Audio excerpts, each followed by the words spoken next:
বন্ধুরা, শুভ সকাল। কেমন আছো তোমরা সবাই? আশা করছি সবাই খুব ভালো আছো আর সুস্থ আছো। আমি এবং আমার পরিবারও বেশ মোটামুটি ভালো আছি।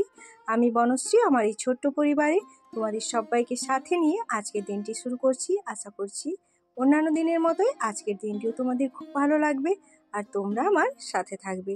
তো সকালে ঘুম থেকে উঠে দেখি আকাশে খুব মেঘ জমেছে, পুরো একদম মেঘ ভার হয়ে আছে। তো যাই হোক, ঝড় বৃষ্টি যাই হোক না কেন, আমাদের গৃহবধূদের তো কাজ করতেই হবে। তো তাই দেখো সকাল থেকে উঠে কাজে লেগে পড়েছি। তো কাজ বলতে গতকাল রাতে মাংস রান্না হয়েছিল, তো তাই আর বাসনগুলো ধুয়ে রাখিনি, কলপারে ভিজিয়ে রেখে দিয়েছিলাম। তো সকালে উঠে সমস্ত বাসন ধুয়ে নিলাম। তবে খবরে শোনা যাচ্ছে যে ঝড় বৃষ্টি হবে, ঘূর্ণিঝড় আসছে, ঘূর্ণিঝড়ের নামও ঠিক হয়ে গেছে শক্তি। তবে কতটা কি হবে জানি না, তবে যাই হোক দেখা যাক কি হয় না হয়। তবে বৃষ্টি হলে ভালো লাগে, কিন্তু কি বলতো, আমাদের যেহেতু বাইরেই সমস্ত কিছু ব্যবস্থাপনা, তো তার জন্য একটু বিরক্তিও লাগে, কারণ ওই জলে ভিজে ভিজেই তখন সব কিছু কাজ করতে হয় আর প্রচুর কাদা, তো সেই জন্য একটু বিরক্তিও লাগে। তো সকালে ঘুম থেকে উঠে সমস্ত কাজ করে এখন দেখো এক গ্লাস গরম জল খেয়ে নিলাম, সাথে 3টে থালকুনি পাতা। তো তারপরে যে তোমাদের দাদাভাই কয়েকটা পাথরকুচি পাতা তুলে এনেছে, তো এইগুলোকে বললো একটু ছেঁচে রস করে দিতে। তো তোমাদের বলি পাথরকুচি পাতার উপকারিতা কি কি। পাথরকুচি পাতা খেলে কিন্তু যাদের কিডনিতে স্টোন থাকে, তো সেই স্টোন গলিয়ে দিতে পারে, এমনটাই ক্ষমতা আছে পাথরকুচি পাতার। তবে তোমরা হয়তো ভাববে যে দাদাভাইয়ের কি আছে, না দাদাভাইয়ের নেই, তবে ওর কিছুদিন আগে একটু পেচ্ছাপে ইনফেকশন হয়েছিল, তো সেই জন্য ওকে খেতে বলেছিল। তো তাই ওর জন্যই একটু পেস্ট করে দিচ্ছি, পেস্ট করে রস বের করে দিচ্ছি। তো এরকম সুস্থ মানুষও কিন্তু খেতে পারে, ওই মাসে যদি একবার খায় সেটা কিন্তু শরীরের জন্য ভালো, এতে কিন্তু কোনো রকম কোনো খারাপ ব্যাড রিয়াকশান হবে না আর কি। তো তার জন্য এই যে দেখো পাতার রসটা করে নিচ্ছি। আর তোমাদের দাদাভাই বললো আমাকেও খেতে, তবে আমি না খেতে পারি না সত্যি কথা বলতে ওই পাতা টাতার রস। ওই অ্যালোভেরা আর পুদিনাটা, আগে অ্যালোভেরার রস তো খেতেই পারতাম না, কিন্তু এখন ওই পুদিনা পাতা মিশিয়ে দিই বলে খেতে পারি। তবে এটা স্বাদ কিন্তু অতটা খারাপ না, এটা হচ্ছে নাকি টক টক লাগে। তো তোমাদের দাদাভাই বলছিল যে আমাকেও খেতে, তবে আমি খাইনি, ওর জন্য এই যে রসটা বের করে রেখে দিলাম।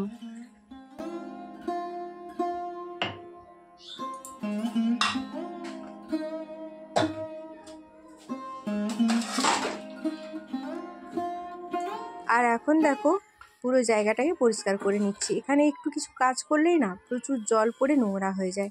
আসলে জায়গাটা আমার একেবারেই ছোট, তো সেই জন্য কাজ করতেও খুব অসুবিধা হয়।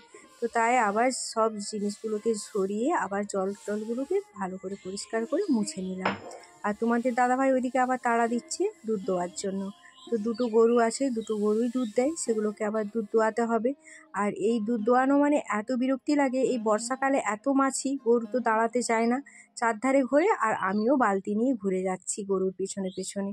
প্রচুর 1 ঘন্টা সময় লাগে দুটো গরুর দুধ দুইতে। দুধ অনেকটা করেই দেয়, কিন্তু ওই যে দুইতে বিরক্তি, এটাই আর কি। আসলে এই কাজগুলো তো সচরাচর আমরা করি না, মাই করে, আর মা চলে গেলে তখন আমি করি। তো সেই জন্য যে কাজটা তুমি প্রতিদিন করো সেটা ঠিক আছে, কিন্তু যে কাজটা তুমি প্রতিদিন করো না, যেটা অভ্যাসের মধ্যে আমাদের পড়ে না, সেই কাজটা হয়তো 1-2 দিনই করতে ভালো লাগে, তার থেকে বেশি দিন কিন্তু ভালো লাগে না। তাছাড়া গরুগুলোও এত বদমাশ না, পায়ে দড়ি বেঁধে দোয়াতে হয়, নাহলে কিন্তু চারধারে একবারে লাফিয়ে একদম সেই মাথার উপর দিয়ে চলে যাবে। তো এই যে দেখতেই পাচ্ছ আমি কতটা দুধ দুয়ে নিয়ে এসেছি। এখানে আছে প্রায় ওই 4 কেজির কাছাকাছি হবে দুধ। তবে 3 কেজি মতো গোয়ালাকে দিয়ে দেওয়া হয়, আর 1 কেজি মতো বাড়িতে রাখা হয়। তবে বাড়িতে খাওয়া হয় কম আর ফেলাই যায় বেশি, জানোই তো এখনকার বাচ্চারা সব খাবে কিন্তু দুধ খাবে না। তো তারপর অনেকটা সময় পর তোমাদের সামনে এলাম। ওইদিকে ঠাকুমাকে স্নান করিয়ে তার সমস্ত রকম কাজ গুছিয়ে নিজে স্নান করলাম। নিজে স্নান করে দেখো পুজোটাও আমার সারা হয়ে গেছে। তো পুজো সেরে তারপর একদম যাব এখন নিচে, নিজে অল্প করে দুটি খাবো, তো তারপর আবার রান্নাবান্না আছে। তবে আজকে রান্না ঝামেলা তেমন কিছু নেই, আমি আর ঠাকুমা খাবো, বাবু আর তোমাদের দাদাভাই দুজনেরই কিন্তু নেমন্তন্ন আছে। তো তার জন্য এই যে দেখো একটু ঝিঙে, পটল, আলু, মাছ দিয়ে একদম সেদ্ধ ঝোল করব হালকা পাতলা করে। আলু ভাতে দিয়েছি, আর এই যেখানে পটল ভাজা আর বেগুন ভাজা করেছি। তো এই রান্নাটা করে ঠাকুমাকে খাইয়ে দিতে পারলে ব্যাস আমার শান্তি। তারপর আমি যা করি করব। আসলে কি বলো তো, বাড়িতে একজন বৃদ্ধ মানুষ থাকলে, আর তার থেকে বড় কথা যদি সে অসুস্থ হয়, তখন কিন্তু দায়িত্ব চাপটা অনেকটাই বেড়ে যায়। আর যেহেতু মা বাড়িতে নেই, মা থাকলে অনেকটাই করে নেয়, ঠাকুমাকে স্নান করানো, তারপর তার সমস্ত এই পটিতে নিয়ে যাওয়া, এই সমস্তগুলো মা করে দেয়। কিন্তু যেহেতু মা নেই, সমস্ত চাপটাই এখন আমার উপরে পড়ে গেছে। আর আমি মনে করি বাড়ির সমস্ত কাজের আগে কিন্তু একজন অসুস্থ মানুষের সেবা। তো তাই তার কাজগুলো আগে কমপ্লিট করে তারপর আমি অন্যান্য কাজ করি। তো তাই চটপট করে আমি সমস্ত কাজগুলোকে সেরে আগে রান্নাটা করে নিচ্ছি। এখন বাজে ওই 12:30 মতো। তো রান্নাটা হয়ে গেলে আগে ঠাকুমাকে খাওয়াবো, তারপর সমস্ত কাজগুলো গুছাবো, রান্নাঘরের সমস্ত ধোয়াধুয়ি এ সমস্তগুলো আমি করব। আর এদিকে কিন্তু আকাশে বেশ ভালোই মেঘ। তো জানি না কারেন্টটা কতক্ষণ পর্যন্ত থাকবে, কারণ বৃষ্টি হলেই তো কারেন্ট চলে যায়। তো সেই জন্য ভাবছি তাড়াতাড়ি করে রান্নাটা করে নিই। আর বাইরে আজকে রান্না করিনি, ওই গ্যাসেই আজকে রান্না করে নিলাম।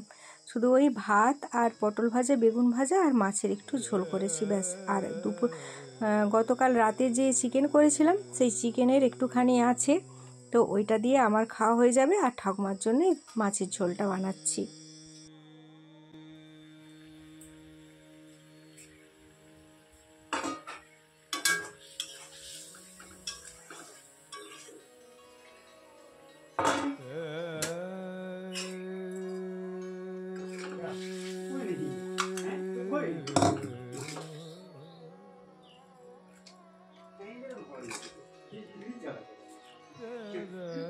তো এই যে দেখো, এখন ঠাকুমার ভাতটা বেড়ে নিয়েছি, বেগুন ভাজা, পটল ভাজা, একটু আম দিয়েছি, আলু মাখা, আর এই যে মাছ দিয়ে, আলু পটল দিয়ে, আর হচ্ছে একটু ঝিঙা দিয়ে হালকা পাতলা ঝোল।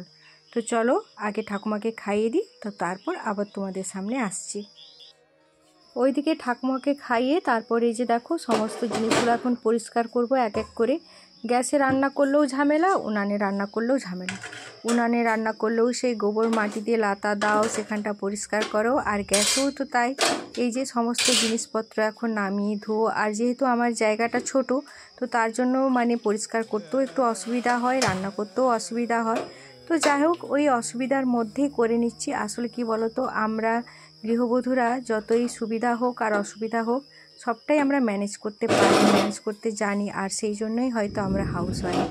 তো এই যে দেখো, এই যে পুরো গ্যাস ওভেনটাকে একটু নিরমা দিয়ে ভালো করে পরিষ্কার করে নিচ্ছি।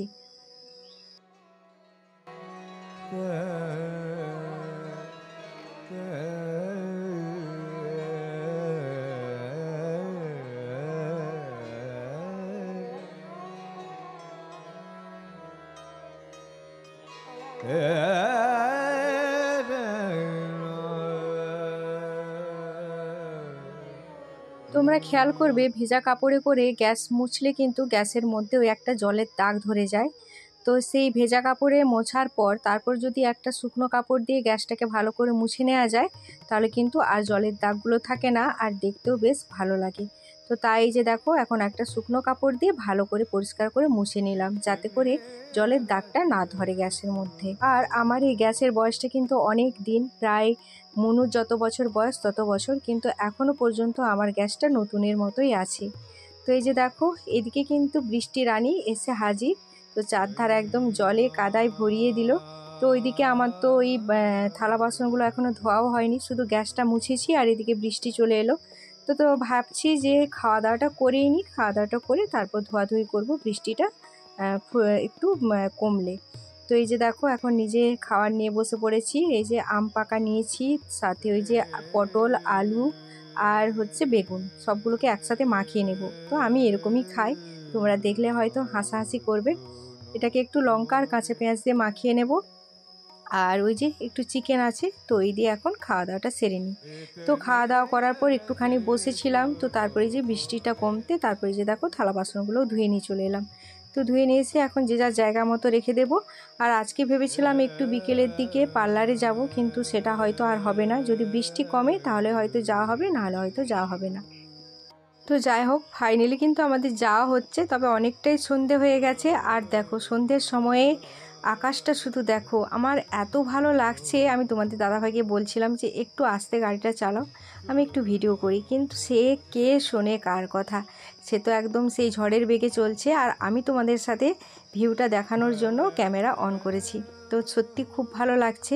আর এইভাবে না মাঝে মধ্যে বাড়ি থেকে একটু বেরিয়ে গেলে মানে প্রাণটা অনেকটা সতেজ লাগে। একদম সবুজ, সেই গাছপালা যেমন লাগে না সবুজ টকটক করতে থাকে, সেরকম যেন আমাদের প্রাণের মধ্যেও একটা সবুজ টকটকে ভাব থাকে। একটু খোলা হাওয়ায় একটু মন ভরে নিঃশ্বাসটা নিতে পারি। সত্যি খুব ভালো লাগে এইভাবে, যে বাড়ির মধ্যে থেকে একটুখানি হয়, দূরে কোথাও নয়, কাছে পিঠেই একটুখানি হয়তো 1 ঘন্টা বা আধ ঘন্টা বাড়ির বাইরে ঘুরে এলাম, তো তখন কিন্তু মনটা অনেকটাই ভালো লাগে, অনেক তরতাজা লাগে মনটা। আর এখন দেখো বাড়ি ফিরে এসেছি। বাড়ি ফিরে এসে নিজের শাড়িটা চেঞ্জ করে নিজে একটু ফ্রেশ হয়ে তারপর এই যে জামা কাপড়গুলো গুছাতে লেগে পড়েছি। তো এই জামা কাপড়গুলো ছেলে তো সব নিয়ে গিয়েছিল ওই মাসি বাড়ি, তারপর তার দিদি বাড়ি। তো এগুলো নিয়ে গিয়েছিল, তো এগুলো সমস্ত কেচে ধুয়ে পাঠিয়েছে তার কাকিমা। তো এগুলোকে একটু সকালবেলা আমি রোদে দিয়ে দিয়েছিলাম, রোদে দিয়ে এখন ভাঁজ করে করে রেখে দিচ্ছি। আর আজকে কিন্তু কেনাকাটা বলতে তেমন কিছুই করিনি, তো তাই সেই জন্য কোনোরকম কোনো ভিডিও আর বাইরে গিয়ে তোমাদের সাথে শেয়ার করলাম না। শুধুমাত্র ওই আইব্রোটাই করেছি, আর কিছু না। আর একটু ওই নেল পালিশ আর একটা কানের নিয়েছি, তো যাই হোক ওটা আমি তোমাদের সাথে কালকে শেয়ার করব। আর খাওয়া দাওয়াও সেরকমভাবে কিছু করিনি, কারণ ওই যে বাড়িতে মাংস ভাত খেয়ে গেছিলাম, তারপর তোমাদের দাদাভাইও বিয়ে বাড়িতে খেয়েছে, তো তাই দুজনেরই পেট ভার ছিল, তো তাই আর কিছু খাওয়া দাওয়া করিনি। আর বাইরে গেলে আমাদের খাওয়া দাওয়া বলতে কিছু হোক না হোক ওই ফুচকা। তো এই যে দেখো জামা কাপড়গুলো ভাঁজ করে আমি কিসের মধ্যে রেখেছি বলো তো, এটা একটা জুতার বাক্স ছিল, তো জুতার বাক্সের মধ্যেই জামা কাপড়গুলো গুছিয়ে রেখে দিলাম। আর এইভাবে না এই ফেলে দেওয়া জিনিসগুলো দিয়ে যে কত কাজে আমাদের লেগে যায়, তো এইখানে রাখা মানে কি, এই বক্সটার মধ্যে রাখা মানে আমার একটা জায়গার মধ্যে জামা কাপড়গুলো অর্গানাইজড হয়ে থাকলো, আর ওটা ওর নিতেও সুবিধা হবে। তো এরকম যদি তোমাদের প্যাকেট থাকে কখনোই তোমরা ফেলে দিও না, এগুলো কিন্তু খুব কাজে আসে। আর তারপর দেখো এই যে রাতে একটু পকোড়ি ভেজে নিয়েছি, তার সাথে একটা মিষ্টি আর শসা। তো এই দিয়ে আমাদের রাতের ডিনার হবে। তো চলো বন্ধুরা, আজকের ভিডিওটা এখান পর্যন্তই রাখলাম। আর আজকের ভিডিওটি তোমাদের কেমন লাগলো অবশ্যই কমেন্ট করে জানিও। সবাই ভালো থেকো, সুস্থ থেকো, নিজের খেয়াল রেখো, নিজের পরিবারের খেয়াল রেখো। তো চলো আজকের মতো টাটা, বাই বাই, শুভরাত্রি।